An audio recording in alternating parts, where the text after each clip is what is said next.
Chapitre 11. À Cana, dans la maison de Suzanne, l'officier royal. Jésus se dirige peut-être vers le lac. Certainement il se rend à Cana en se dirigeant vers la maison de Suzanne. Avec lui, il y a ses cousins. Il s'arrête dans la maison, se repose et se restaure. Les parents et les amis de Cana l'écoutent comme on devrait toujours le faire. Jésus instruit simplement ces bonnes personnes. Il console la peine de l'époux de Suzanne qui doit être malade car elle n'est pas là, et j'entends qu'on parle avec insistance de ses souffrances. C'est alors qu'entre un homme bien vêtu qui se prosterne aux pieds de Jésus. « Qui es-tu ? Que veux-tu » Pendant que cet homme soupire et pleure, le maître de maison tire Jésus par son vêtement et lui dit tout bas: « C'est un officier du tétrarque, ne t'y fie pas trop. Parle donc, que veux-tu de moi ?»« Maître, j'ai appris que tu es revenu. Je t'attendais comme on attend Dieu. Viens tout de suite à Capharnaüm. Mon garçon est couché, tellement malade que ses heures sont comptées. J'ai vu Jean, ton disciple. Il m'a appris que tu venais ici. Viens, viens tout de suite, avant qu'il ne soit trop tard. » « Comment ? Toi qui es le serviteur du persécuteur du Saint d'Israël, comment peux-tu croire en moi ? Vous ne croyez pas au précurseur du Messie. Comment alors pouvez-vous croire au Messie ? C'est vrai, nous péchons par incrédulité et par cruauté, mais aie pitié d'un père. Je connais Chouza et j'ai vu Jeanne.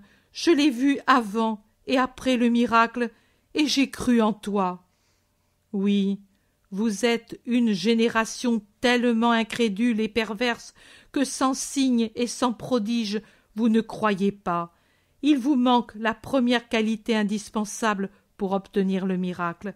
C'est vrai, c'est tout à fait vrai, mais tu le vois, je crois en toi à présent, et je t'en prie, viens, viens tout de suite à Capharnaüm. Je te ferai trouver une barque à Tibériade pour que tu viennes plus rapidement. Mais viens avant que mon petit ne meure. Et il pleure, désolé. Je ne viens pas pour l'instant, mais va à Capharnaüm. Dès ce moment, ton fils est guéri, et il vit. Que Dieu te bénisse, mon Seigneur, je crois, mais comme je veux que toute ma maison te fasse fête, viens ensuite à Capharnaüm dans ma maison. Je viendrai. Adieu. La paix soit avec toi. L'homme sort en hâte, et on entend tout de suite après le trot d'un cheval. L'époux de Suzanne demande: « Mais il est bien guéri, ce garçon ?» « Et peux-tu croire que je mente ? Non, Seigneur, mais tu es ici, et le garçon est là-bas. Il n'y a pas de barrière pour mon esprit, ni de distance. Ô mon Seigneur, toi qui as changé l'eau en vin à mes noces, change mes pleurs en sourires, alors guéris Suzanne. Que me donneras-tu en échange ? La somme que tu veux. Je ne souille pas ce qui est saint avec le sang de Mammon. Je demande à ton esprit ce qu'il me donnera.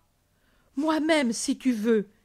Et si je demandais sans discussion un grand sacrifice ? Mon Seigneur, je te demande la santé de mon épouse et notre sanctification à tous.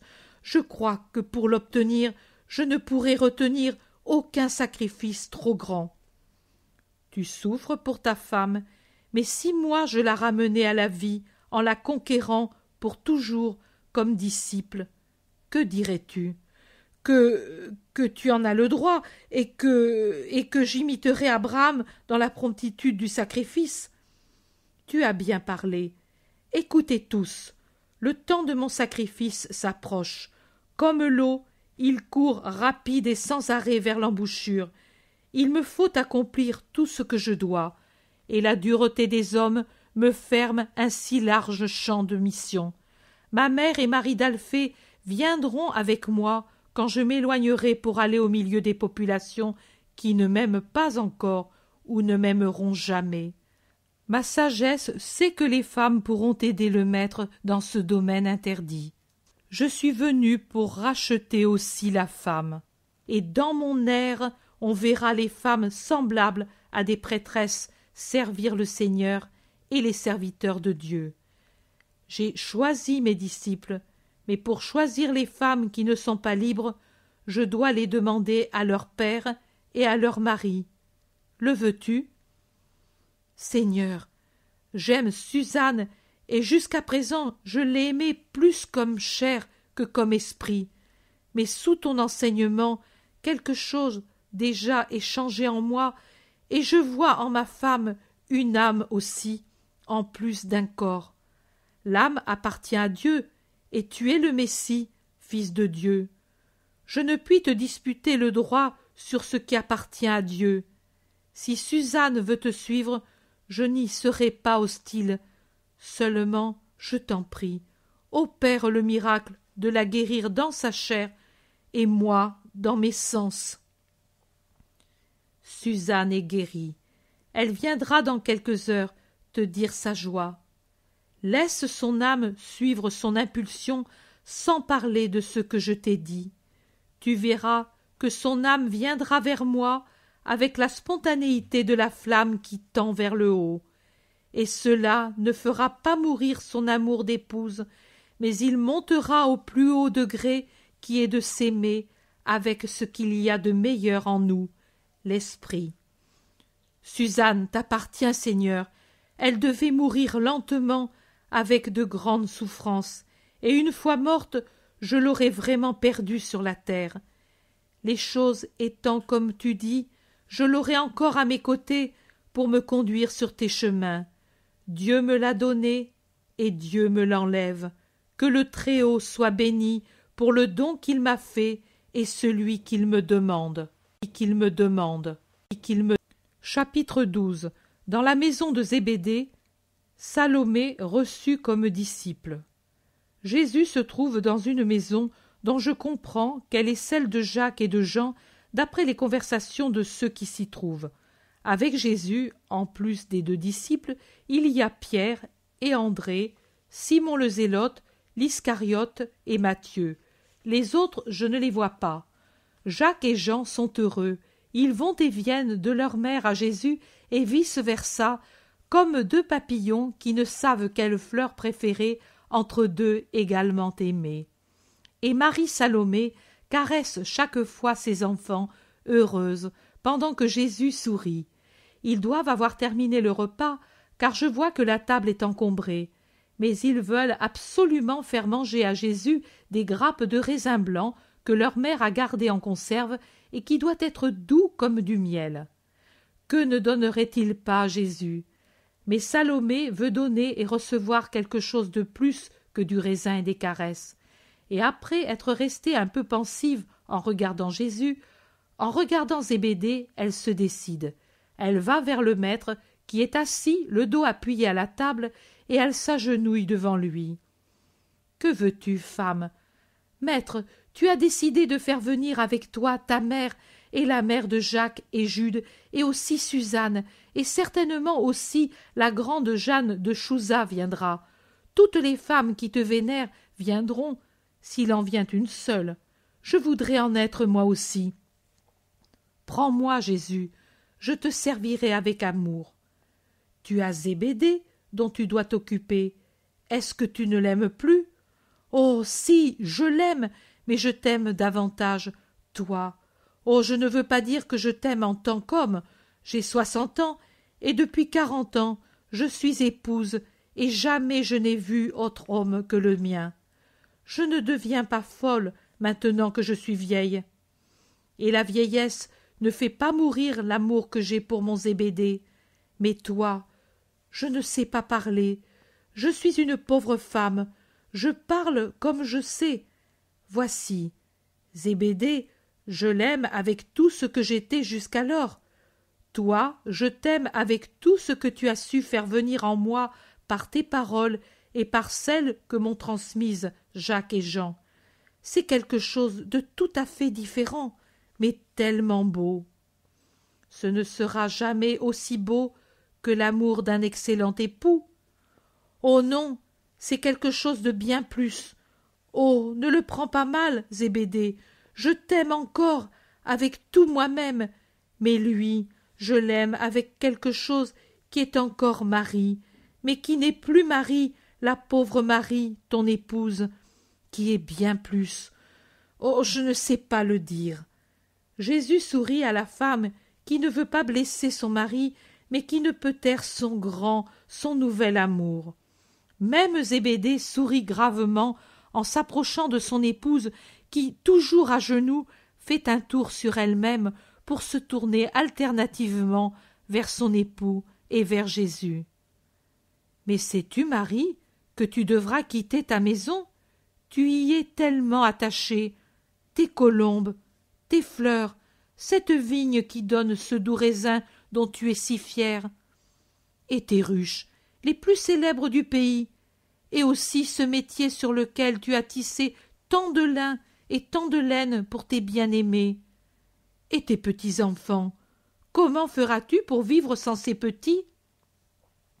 Oh, mais mon Seigneur, que veux-tu que ce soit pour moi, les murs, les colombes, les fleurs, la vigne, les ruches, le métier, toutes choses bonnes et chères, mais si mesquines par rapport à toi, à l'amour pour toi. Les petits, oh oui, ce sera une peine de ne plus pouvoir les endormir sur mon sein et de ne plus les entendre m'appeler. Mais toi, tu es bien plus.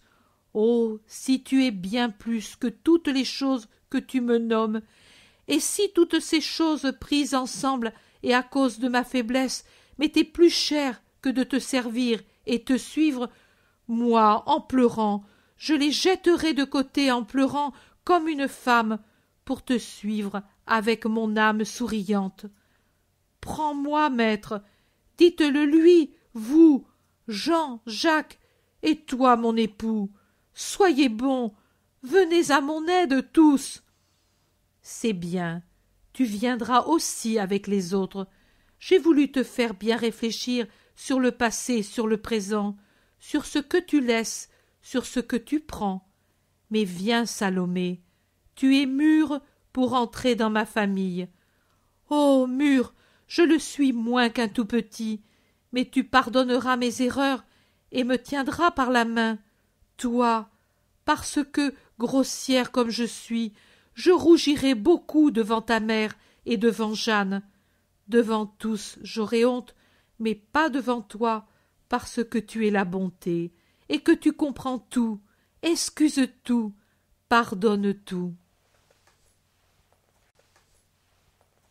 Chapitre 13. Jésus parle aux siens de l'apostolat féminin. Qu'as-tu, Pierre? Tu sembles mécontent, demande Jésus, qui suit un sentier de campagne sous les branches des amandiers en fleurs qui annoncent à l'homme la fin de la mauvaise saison. Je réfléchis, maître. Tu réfléchis, je le vois bien, mais ta physionomie fait voir que tu ne penses pas à des choses gaies. Mais toi qui sais tout ce qui nous concerne, tu le sais déjà. Oui, je le sais déjà. Même Dieu le Père sait les besoins de l'homme, mais il veut trouver dans l'homme la confiance qui expose ses propres besoins et qui demande de l'aide. Moi, je peux te dire que tu as tort de te tourmenter. Alors mon épouse ne t'est pas moins chère? Mais non, Pierre, et pourquoi devrait-elle l'être moins?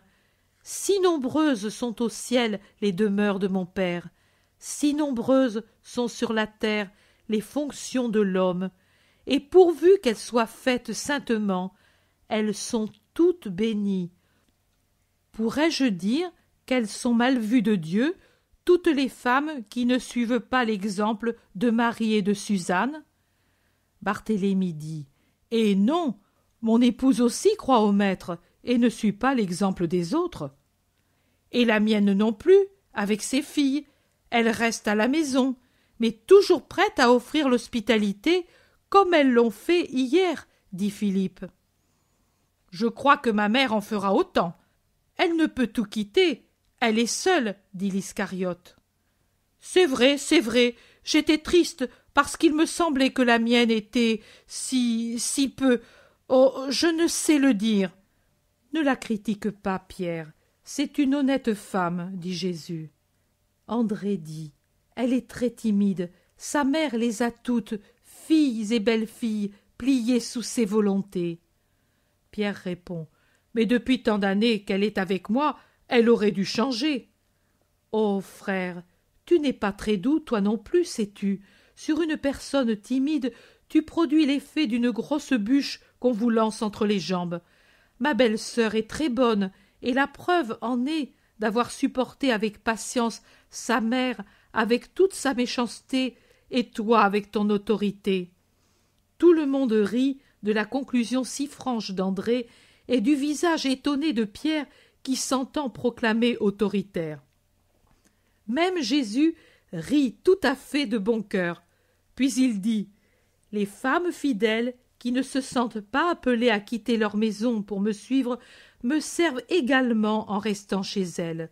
Si toutes avaient voulu venir avec moi, j'aurais dû commander à certaines de rester. Maintenant que les femmes s'uniront à nous, je dois aussi penser à elles. Il ne serait ni convenable ni prudent que des femmes se trouvent sans demeure, allant ici et là. Nous pouvons dormir n'importe où. La femme a d'autres besoins, et il lui faut un abri. Nous pouvons coucher sur une même litière. Elles ne peuvent rester au milieu de nous par respect et par prudence pour leur constitution plus délicate. On ne doit jamais tenter la providence, ni s'affranchir de la nature au-delà de certaines limites. Maintenant, je ferai de toute maison amie où habite une de vos femmes un abri pour les autres.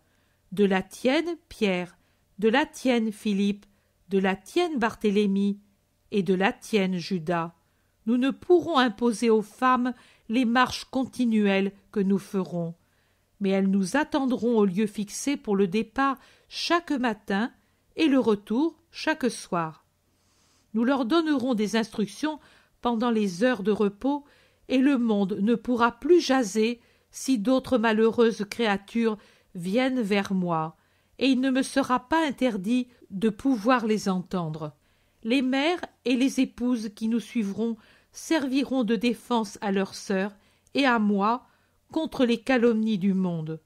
Vous voyez que je suis en train de faire un rapide voyage pour saluer là où ils se trouvent les amis que j'ai déjà et ceux que je pourrai avoir. Ceci n'est pas pour moi, mais pour les plus faibles parmi les disciples, dont la faiblesse soutiendra notre force et la rendra utile auprès de tant de créatures. Mais maintenant, nous allons à Césarée, as-tu dit? Qui est-ce qu'il y a là? Les créatures qui aspirent au Dieu vrai. Il y en a partout. Le printemps déjà s'annonce dans cette blancheur rose des amandiers en fleurs. Les jours de gel sont finis. Dans peu de jours, j'aurai fixé les endroits où se dirigeront et auront un abri les femmes disciples, et nous reprendrons alors nos pérégrinations en semant la parole de Dieu, sans avoir à nous préoccuper pour les sœurs, sans craindre la calomnie. Leur patience vous instruira, et aussi leur douceur. Pour la femme aussi va arriver l'heure où sonnera sa réhabilitation. De vierges, d'épouses, de mères saintes, il y en aura une grande floraison dans mon Église. Chapitre 14. Jésus à Césarée-Maritime. Il parle aux Galériens. Jésus est au milieu d'une place grande et assez belle que prolonge une route très large jusqu'au bord de la mer. Une galère depuis peu a quitté le port et gagne le large poussée par le vent et propulsée par les rames. Une autre manœuvre pour entrer, car on cargue les voiles et les rames se meuvent d'un seul côté pour faire tourner le navire dans une position convenable. Le port ne se voit pas de la place, mais il doit être proche. Sur les côtés de la place sont alignées de vastes demeures aux murs extérieurs caractérisés par l'absence presque totale d'ouverture. Pas de boutique. Où allons-nous maintenant? Tu as voulu venir ici plutôt qu'au quartier oriental. Ici, ce sont des lieux de païens. Qui veux-tu qui t'écoute? Demande Pierre qui en fait reproche à Jésus. Nous allons là-bas, dans cet angle, près de la mer, et là je parlerai. » Au flot ? Même eux ont été créés par Dieu. Ils y vont.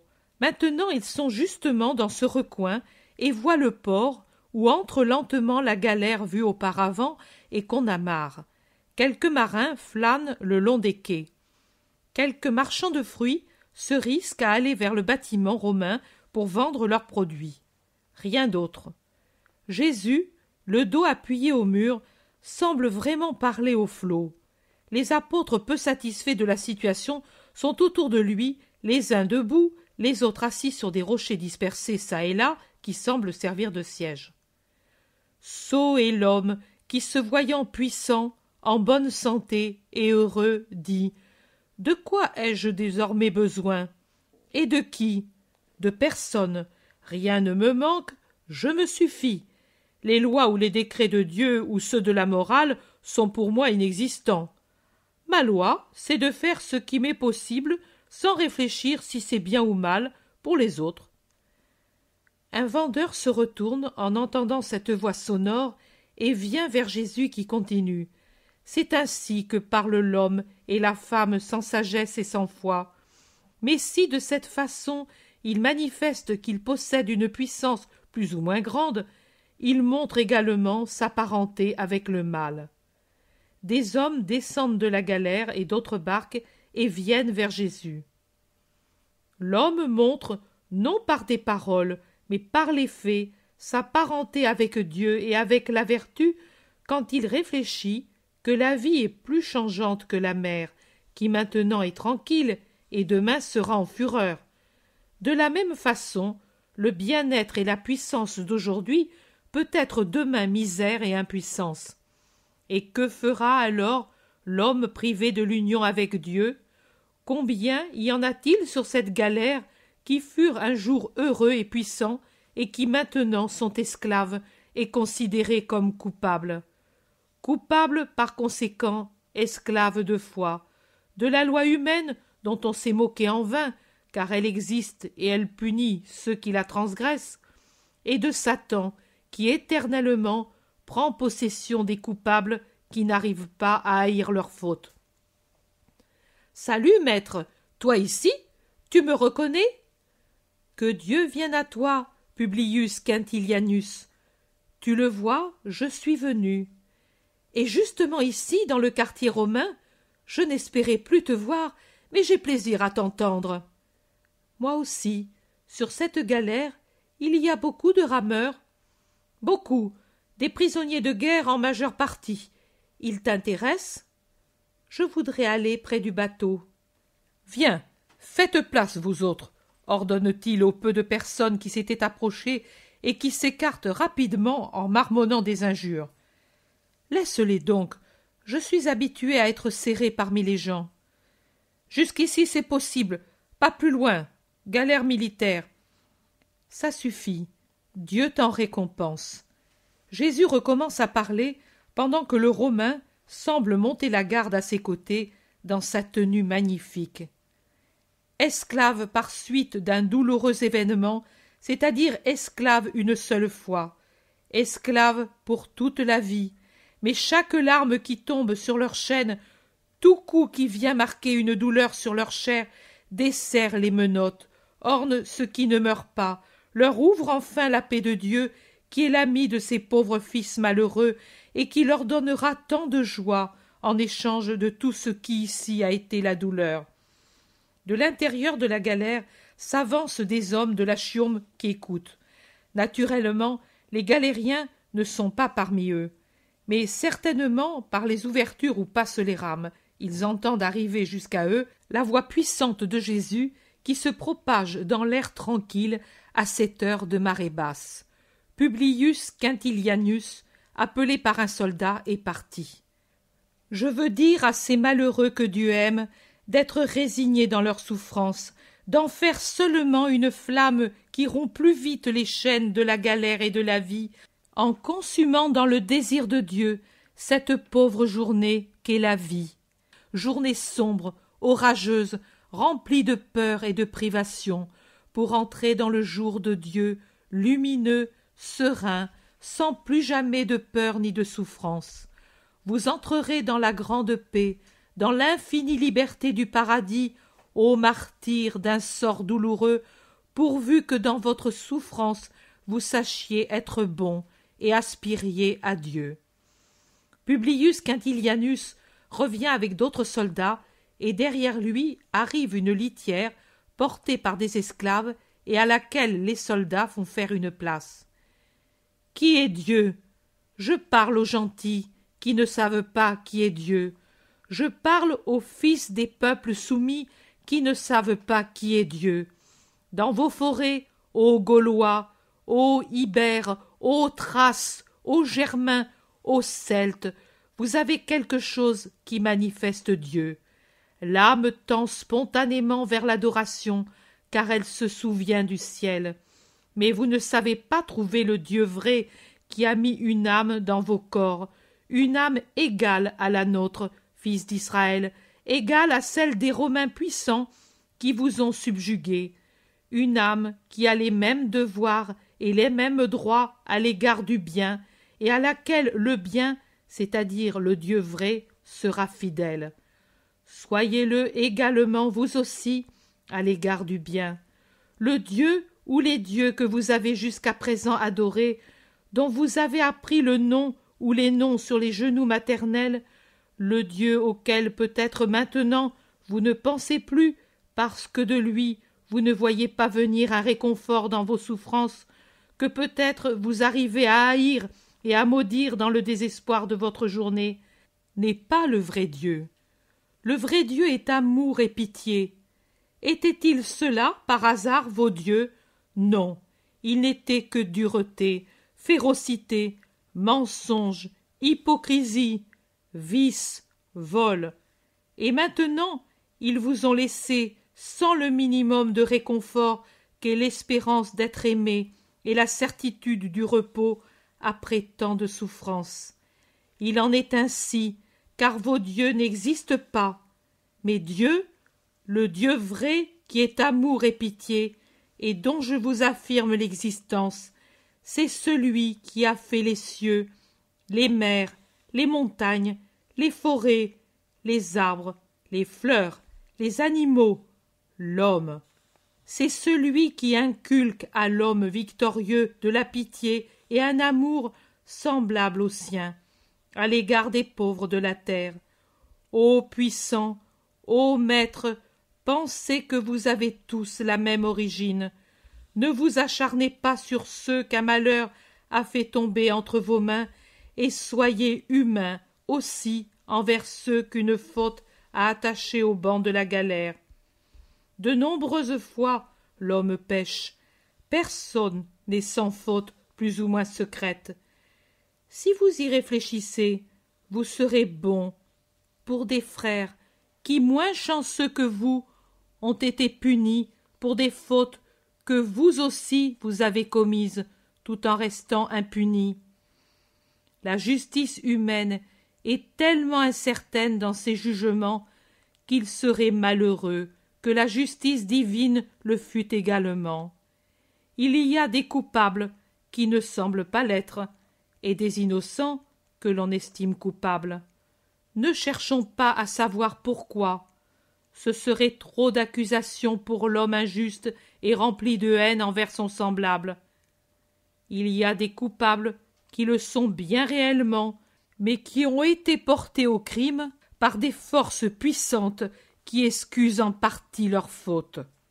Vous, par conséquent, qui êtes préposés aux galères, soyez humains. Au-dessus de la justice humaine, il y a la justice divine qui est bien plus élevée, celle du Dieu vrai, de celui qui a créé le roi et l'esclave, le rocher et le grain de sable.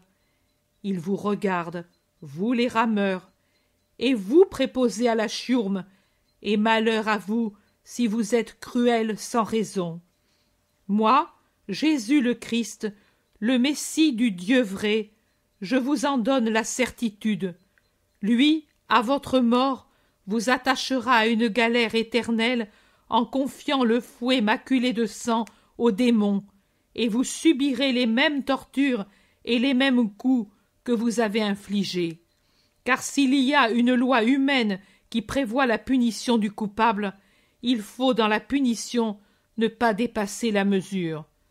Sachez vous en souvenir. Celui qui est puissant aujourd'hui peut être misérable demain. Dieu seul est éternel, est éternel, est éternel. Je voudrais changer le cœur, et je voudrais surtout rompre les chaînes, vous rendre la liberté et vos patries perdues. Mais, frères galériens, si vous ne voyez pas mon visage, je n'ignore pas votre cœur avec toutes ses blessures. En échange de la liberté et de la patrie terrestre que je ne puis vous donner, ô pauvres hommes esclaves des puissants, je vous donnerai une plus haute liberté et une meilleure patrie. Pour vous, je me suis fait prisonnier, et j'ai quitté ma patrie pour vous racheter. Je me donnerai moi-même pour vous, même pour vous qui n'êtes pas l'opprobre de la terre comme on vous appelle, mais la honte de l'homme oublieux de la mesure, dans la rigueur de la guerre et de la justice. Je ferai une nouvelle loi sur la terre et une douce demeure au ciel. Rappelez-vous mon nom, fils de Dieu qui pleurez, c'est le nom de l'ami. Dites-le dans vos peines. Soyez assurés que si vous m'aimez, vous me posséderez, même si sur la terre nous ne nous voyons jamais. Je suis Jésus-Christ, le Sauveur, votre ami. Au nom du Dieu vrai, je vous réconforte, que la paix vite vienne sur vous. La foule, en majeure partie romaine, s'est groupée autour de Jésus, dont les idées nouvelles ont étonné tout le monde. Par Jupiter, tu m'as fait penser à des choses nouvelles. Je n'y avais jamais pensé, mais je sens qu'elles sont vraies. Publius Quintilianus, à la fois pensif et enthousiasmé, regarde Jésus. C'est ainsi, ami, si l'homme s'adonnait à la réflexion, il n'arriverait jamais à commettre le crime. Par Jupiter, quelle parole! Il faut que je m'en souvienne. Tu as dit, si l'homme s'adonnait à la réflexion, il n'arriverait jamais à commettre le crime. Mais c'est vrai, par Jupiter. Mais sais-tu que tu es grand? Tout homme qui le voudrait pourrait l'être comme moi s'il n'était qu'un avec Dieu. Le Romain continue sa litanie de « par Jupiter », l'un plus admiratif que l'autre. Mais Jésus lui dit « Pourrais-je donner un réconfort à ces galériens? J'ai de l'argent, un fruit, une douceur pour qu'ils sachent que je les aime. Donne-le ici, je puis le faire. Et du reste, il y a là une dame qui a de grands pouvoirs. Je vais le lui demander. » Publius va vers la litière et il parle près du rideau à peine entr'ouvert. Il revient. « J'ai plein pouvoir. Je vais surveiller la distribution pour que les argousins ne fassent pas d'abus. Et ce sera l'unique fois qu'un soldat de l'Empire usera de pitié envers des esclaves de guerre. La première fois, pas la seule. Il viendra un jour où il n'y aura plus d'esclaves, mais auparavant mes disciples seront descendus parmi les galériens et les esclaves pour les appeler frères. » Une autre série de « par Jupiter » traverse l'air calme, pendant que Publius attend d'avoir suffisamment de fruits et de vin pour les galériens. Puis, avant de monter sur la galère, il dit à l'oreille de Jésus « Là, à l'intérieur, se trouve Claudia Procula. Elle voudrait t'entendre encore, mais en attendant, elle veut te demander quelque chose. Va. » Jésus va vers la litière. « Salut, maître !» Le rideau s'écarte à peine, laissant voir une belle femme sur les 30 ans. « Que le désir de la sagesse vienne en toi. Tu as dit que l'âme se souvient des cieux. Elle est donc éternelle, cette chose que vous dites exister en nous? Elle est éternelle, c'est pour cela qu'elle se souvient de Dieu qui l'a créée. » Qu'est-ce que c'est que l'âme? L'âme est la vraie noblesse de l'homme. Tu es fière d'appartenir à l'élite, Claudia. L'homme est quelque chose de plus, car il appartient à la famille de Dieu. Tu as en toi le sang de la gens Claudia, une famille puissante qui a eu une origine et aura une fin. En l'homme, par l'âme, il y a le sang de Dieu, car l'âme est le sang spirituel, Dieu étant un très pur esprit. Du Créateur de l'homme, de Dieu éternel, puissant, saint. L'homme est donc éternel, puissant, saint, par l'âme qui est en lui et qui est vivante tant qu'elle est unie à Dieu. Je suis païenne, je n'ai donc pas d'âme. Tu en as une, mais elle est tombée en léthargie. Éveille-la à la vérité et à la vie. Adieu, maître. Que la justice te conquiert.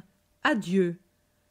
Comme vous voyez, ici aussi, j'ai eu des auditeurs, dit Jésus à ses disciples. Pierre. Oui, mais à part les Robins, qui t'aura compris, ce sont des barbares. Qui? Tous. La paix est en eux, et ils se souviendront de moi beaucoup plus que beaucoup d'autres en Israël. Allons pour le repas dans la maison qui nous donne l'hospitalité. Jean dit, Maître, cette femme est la même qui m'a parlé le jour où tu as guéri ce malade. Je l'ai vue et reconnue. Vous voyez donc qu'il y avait aussi ici quelqu'un qui nous attendait. Mais vous ne semblez pas très satisfait. J'aurais beaucoup fait le jour où je vous aurais persuadé que ce n'est pas seulement pour Israël, mais pour tous les peuples que je suis venu, et que c'est pour tous que je vous ai préparé. Je vous dis donc, mettez en votre mémoire tout ce qui vient de votre maître. Il n'y a pas de fait, pour insignifiant qu'il soit, qui ne doive devenir un jour une règle pour l'apostolat. Personne ne répond, et Jésus a un sourire triste, plein de compassion. Ce matin, il en a eu un aussi pour moi. J'étais prise par un tel découragement que je me suis mise à pleurer pour tant de choses. La dernière n'était pas la fatigue d'écrire et d'écrire avec la conviction que tant de bonté de la part de Dieu et tant de fatigue pour le petit Jean étaient bien inutiles. Et en pleurant, j'ai appelé mon maître. Et puisque par bonté il est venu tout pour moi, je lui ai dit ma pensée. Il a eu un haussement d'épaules qui équivalait à « laisse tomber le monde et ses histoires ». Et puis il m'a caressé en me disant « Et quoi? Tu ne voudrais plus m'aider? Le monde ne veut pas connaître mes paroles? Eh bien, racontons-les nous, entre nous, pour la joie que j'ai de les répéter à un cœur fidèle et pour celle que tu as de les entendre. Les lassitudes de l'apostolat, plus accablantes que celles de n'importe quel travail, elles assombrissent le jour le plus serein et remplissent d'amertume la plus douce nourriture. Tout devient cendre et boue, nausée et fiel. Mais mon âme, ce sont les heures où nous prenons sur nous le fardeau de la lassitude, du doute, de la misère, des mondains qui meurent de ne pas posséder ce que nous avons. Ce sont les heures où nous agissons davantage. Je te l'ai déjà dit l'an passé.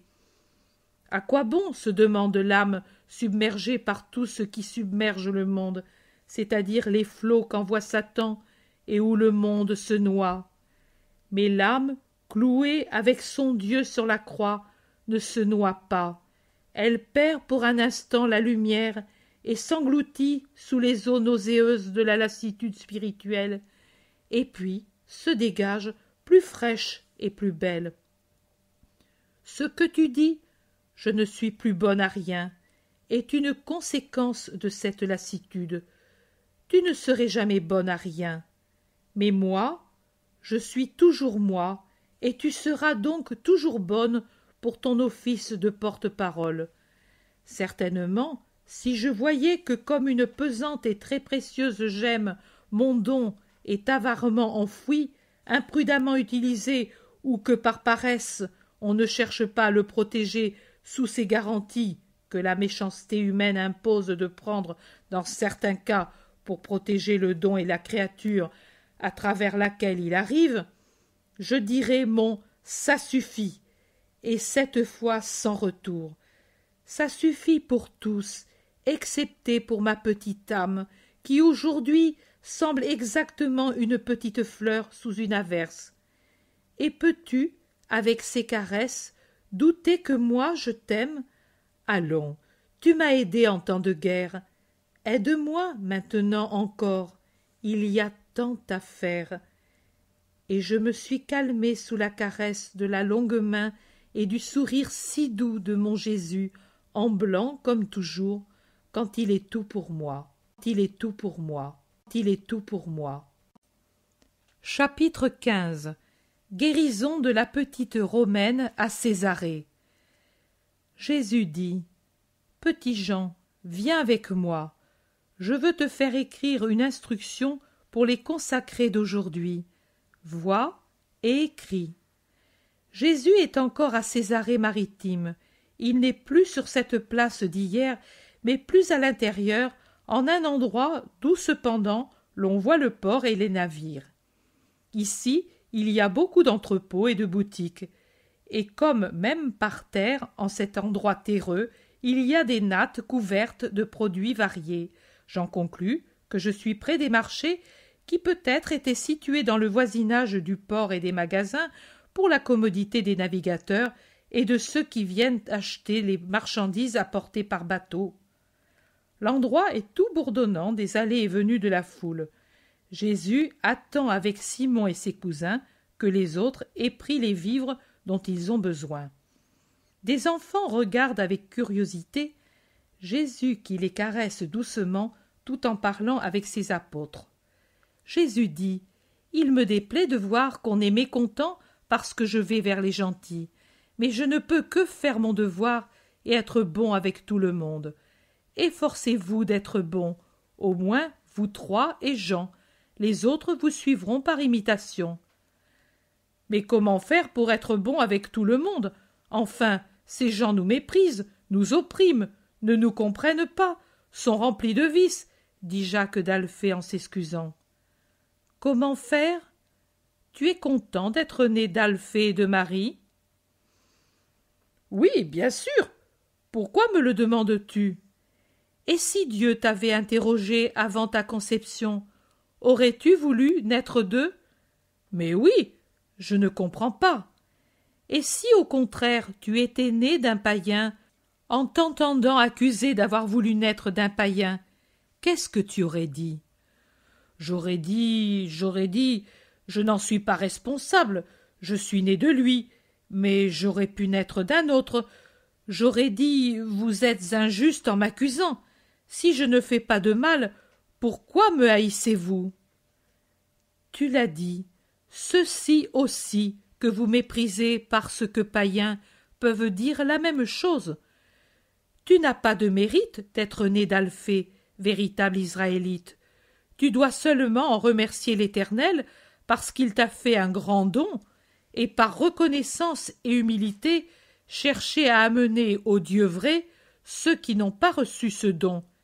Il faut être bon. Il est difficile d'aimer ceux qu'on ne connaît pas. Non, regarde. Toi, petit, viens ici. Un garçon s'approche d'environ 8 ans qui joue dans un coin avec 2 autres camarades.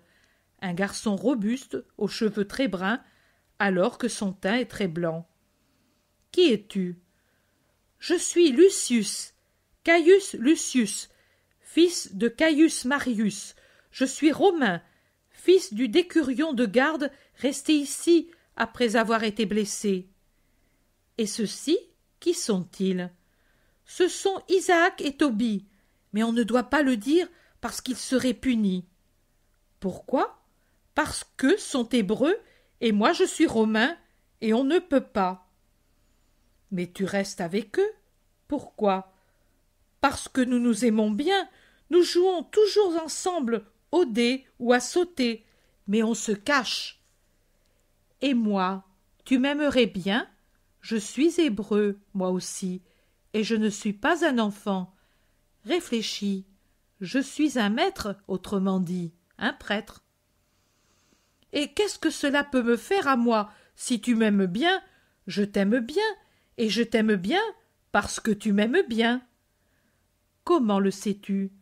Parce que tu es bon, celui qui est bon aime bien. Voilà, mes amis, le secret pour aimer. Être bon. Alors on aime sans se demander si tel a ou non la même foi. Et Jésus, tenant par la main le petit Caius Lucius, s'en va, caressant les petits Hébreux qui, effrayés, se sont cachés derrière une porte cochère. Et il leur dit: les enfants qui sont bons sont des anges. Les anges ont une seule patrie, le paradis. Ils ont une seule religion, celle du Dieu unique. Ils ont un seul temple, le cœur de Dieu. Aimez-vous bien, comme des anges, toujours. Mais si on nous voit, on nous frappe. Jésus secoue tristement la tête et ne réplique pas. Une femme élancée et plantureuse appelle Lucius, qui quitte Jésus en criant « La maman !» Et il crie à la femme « J'ai un grand ami, sais-tu? C'est un maître !» La femme ne s'éloigne pas avec son fils, mais au contraire vient vers Jésus et l'interroge. « Salut, es-tu l'homme de Galilée qui hier parlait au port? »« Oui, c'est moi. »« Attends-moi ici alors, j'aurai vite fait. » Et elle s'en va avec le petit. Entre-temps, même les autres apôtres sont arrivés, sauf Matthieu et Jean. Ils demandent « Qui était-ce » Simon et les autres répondent « Une Romaine, je crois. » Et que voulait-elle? Elle a dit d'attendre ici, nous allons le savoir. Des gens, pendant ce temps, se sont approchés et attendent avec curiosité. La femme revient avec d'autres Romains. « Tu es donc le maître ?» demande quelqu'un qui semble le serviteur d'une maison riche. Et en ayant eu confirmation, il demande « Cela t'ennuierait-il de guérir une petite fille d'une amie de Claudia? L'enfant est mourante, car elle s'étouffe, et le médecin ne sait pas de quoi elle meurt. Hier soir, elle était en bonne santé, ce matin elle est à l'agonie. Allons-y. » Ils font quelques pas dans une rue qui mène à l'endroit où ils étaient hier et arrivent au portail grand ouvert d'une maison qui semble habitée par des Romains. « Attends un moment. » L'homme entre rapidement et revient aussitôt en disant « Viens !» Mais avant même que Jésus puisse entrer, en sort une jeune femme d'aspect distingué, mais visiblement tourmentée. Elle a dans les bras une petite fille de quelques mois qui s'abandonne, livide comme quelqu'un qui se noie. Je dirais qu'elle a une diphtérie mortelle et qu'elle est sur le point de mourir. La femme se réfugie sur la poitrine de Jésus comme un naufragé sur un écueil. Ses pleurs sont tels qu'elle ne peut parler. Jésus prend la petite qui a de petits mouvements convulsifs dans ses menottes cireuses aux ongles déjà violets. Il la lève. Sa petite tête pend sans force en arrière. La mère, sans aucun orgueil de Romaine devant un Hébreu, s'est glissée aux pieds de Jésus, dans la poussière, et elle sanglote, le visage levé, les cheveux à moitié défaits, les bras tendus qui s'accrochent aux vêtements et au manteau de Jésus. Derrière et autour, des Romains de la maison et des Hébreux de la ville qui regardent. Jésus mouille son index droit avec de la salive et le met dans la petite bouche haletante, l'enfonce profondément. La fillette se débat et devient encore plus noire. La mère crie « Non, non !» et semble se tordre sous un couteau qui la transperce. Les gens retiennent leur souffle. Mais le doigt de Jésus sort avec un amas de membranes purulentes. La fillette ne se débat plus et, après avoir versé quelques larmes, se calme, avec un sourire innocent, agitant ses menottes et remuant les lèvres comme un oiseau qui pépille en battant des ailes en attendant la becquée. Prends-la, femme, donne-lui le lait, elle est guérie. La mère est tellement abasourdie qu'elle prend la petite et restant comme elle est, dans la poussière, la baise, la caresse, lui donne le sein, folle, oublieuse de tout ce qui n'est pas sa petite. Un Romain demande à Jésus: « Mais comment as-tu pu? Je suis le médecin du proconsul et je suis savant. J'ai essayé d'enlever l'obstacle, mais il était enfoncé, trop enfoncé. Et toi, ainsi? Tu es savant, mais tu n'as pas le Dieu vrai avec toi. Que lui en soit béni. Adieu. » Et Jésus va s'éloigner. Jésus va s'éloigner. Jésus va s'éloigner. Mais voici qu'un petit groupe d'Israélites éprouve le besoin d'intervenir. Comment t'es-tu permis d'aborder des étrangers? Ils sont corrompus, impurs, et quiconque les approche devient comme eux. Jésus les regarde, ils sont trois, fixement, avec sévérité, et puis il parle. N'es-tu pas Agé, l'homme d'Azote venu ici au mois de Tisri dernier pour chercher à conclure des affaires avec un marchand qui réside près des fondations de la vieille source? Et toi, n'es-tu pas Joseph de Rama, venu ici pour consulter le médecin romain? Et comme moi, tu sais pourquoi? Et alors, vous ne vous croyez pas impurs? Le médecin n'est jamais un étranger, il soigne le corps, et le corps est le même pour tous. L'âme aussi, plus que le corps. Du reste, qu'est-ce que j'ai soigné? Le corps innocent d'une enfant? Et de la même manière, j'espère guérir les âmes des étrangers qui ne sont pas innocentes. Comme médecin et comme Messie, je puis donc aborder n'importe qui. Non, tu ne le peux pas. Non, Agé. Et toi, pourquoi fais-tu des affaires avec un marchand romain? Il ne m'est voisin que par la marchandise et l'argent. Et parce que tu ne touches pas sa chair, mais seulement ce que sa main a touché, il ne te semble pas que tu te contamines? Ô aveugles et cruels! Écoutez tous. Justement, dans le livre du prophète dont cet homme porte le nom, il est dit: adresse au prêtre cette question sur la loi. Si un homme porte de la chair sanctifiée dans un pan de son vêtement, et qu'avec il touche ensuite du vin ou des plats, du pain ou de l'huile ou d'autres aliments, seront-ils sanctifiés? Et les prêtres ont répondu non. Alors Agé dit: si quelqu'un impur pour avoir touché un mort touche une de ces choses, sera-t-elle souillée? Et les prêtres ont répondu oui. Par cette façon rusée, mensongère, incohérente d'agir, vous excluez et condamnez le bien, et vous n'acceptez que ce qui favorise vos intérêts. Alors, plus de mépris ni de dégoût. C'est pour éviter un dommage personnel que vous décidez si une chose est impure ou rend impure, si une autre ne l'est pas.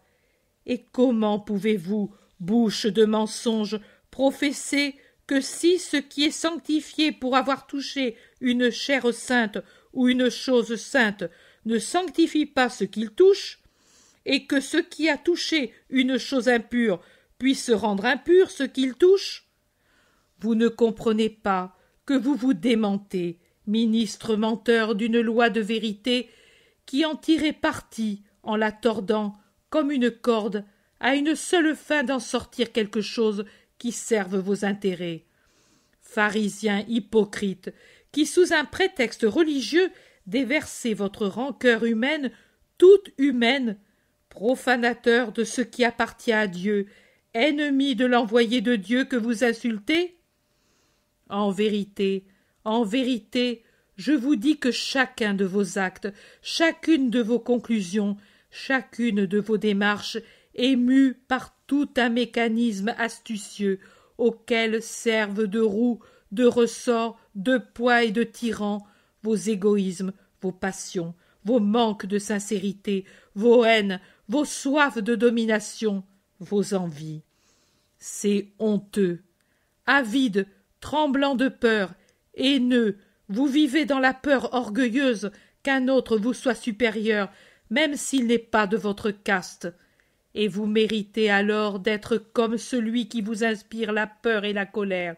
Vous qui, comme Diagué, d'un tas de 20 boisseaux, en faites un de 10, et d'un tas de 50 barils, en faites un de 20, en empochant la différence, alors que, pour l'exemple que vous devriez donner à l'homme et pour l'amour que vous devriez donner à Dieu, vous devriez au tas de boisseaux et au tas de barils non pas enlever, mais ajouter de votre propre bien pour ceux qui ont faim. Vous méritez que le vent brûlant, que la rouille et la grêle stérilisent toutes les œuvres de vos mains. Quels sont parmi vous ceux qui viennent à moi? Ceux-là qui pour vous sont fumier immondice, ces ignorances totales qui ne savent même pas qu'existe le vrai Dieu. Viennent ceux à qui ce Dieu se rend présent dans les paroles et dans les œuvres. Mais vous vous êtes fait une niche et y demeurez. Arides, froids comme des idoles, attendant l'encens et les adorations. Et puisque vous vous croyez des dieux, il vous paraît inutile de penser au vrai Dieu, comme il doit être pensé, et comme il vous semble dangereux que les autres, en dehors de vous, osent ce que vous n'osez pas. Vous ne le pouvez pas, en vérité, l'oser, puisque vous êtes des idoles, et parce que vous êtes les serviteurs de l'idole. Mais celui qui ose peut, parce que ce n'est pas lui, mais Dieu qui opère en lui. Allez, rapportez à ceux qui vous ont envoyé sur mes talons que je dédaigne les marchands qui n'estiment pas être contamination le fait de vendre les marchandises ou la patrie ou le temple à ceux dont ils reçoivent de l'argent. Dites-leur que j'ai du dégoût pour les brutes qui ont seulement le culte de leur propre chair, de leur propre sang, et qui, pour leur guérison, n'estiment pas contamination les visites à un médecin étranger. Dites-leur qu'il y a une seule mesure, égale pour tous, et non pas deux mesures.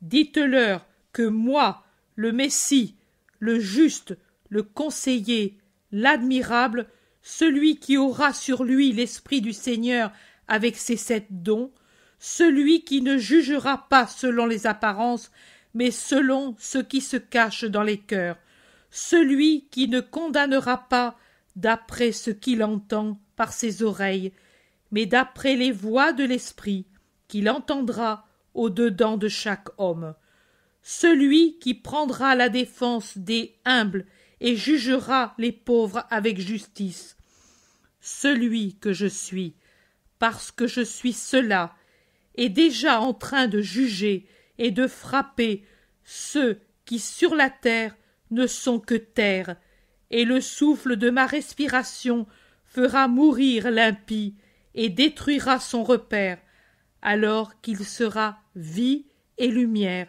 liberté et paix pour ceux qui, désirant la justice et la foi, viendront à ma montagne sainte pour se rassasier de la science du Seigneur. Cela est d'Isaïe, n'est-ce pas? Mon peuple, tout vient d'Adam, et Adam vient de mon Père. Tout est donc œuvre du Père, et j'ai le devoir de vous rassembler tous au Père. Et moi, je te les conduis, Père saint, éternel, puissant, je te les amène, les fils errants, après les avoir rassemblés, en les appelant avec les voix de l'amour, en les rassemblant sous ma verge pastorale semblable à celle que Moïse éleva contre les serpents dont la morsure était mortelle, pour que tu aies ton royaume et ton peuple.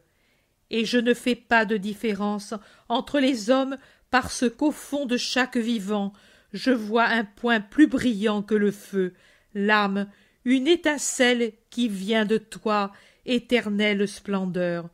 Ô mon éternel désir, Ô mon inlassable volonté, c'est cela que je veux, c'est de cela dont je brûle, une terre qui tout entière chante ton nom, une humanité qui t'appelle Père, une rédemption qui les sauve tous, une volonté fortifiée qui les rende tous soumis à ta volonté, un triomphe éternel qui remplisse le paradis d'un hosanna sans fin.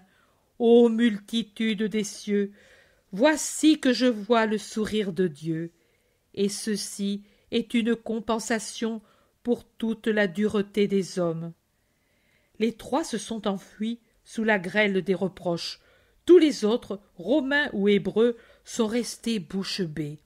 La femme romaine, avec la petite rassasiée de lait qui dort tranquille sur le sein maternel, est restée où elle était, presque aux pieds de Jésus, et elle pleure de joie maternelle et de joie spirituelle.